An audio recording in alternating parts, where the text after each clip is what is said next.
ഒരാൾ ഡ്രൈവിംഗ് പഠിപ്പിക്കാൻ എത്ര ആളാണ്?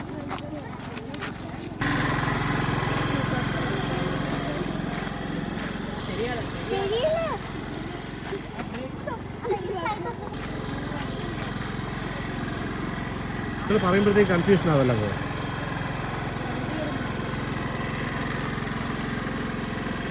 വൈഫിനെ, അതായത് കൃഷ്ണനെ, അവളുടെ അനിയത്തിയുടെ ഭർത്താവ് ഡ്രൈവിംഗ് പഠിപ്പിക്കുന്നതാണ്.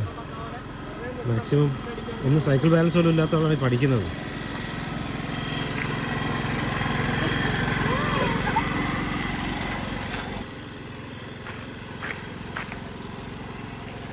മക്കളെല്ലാവരും ഉണ്ട്. അനിയത്തിയുടെ കുട്ടികളും എൻ്റെ കുട്ടികളും ചേട്ടൻ്റെ കുട്ടികളൊക്കെ ആയിട്ടുണ്ട്.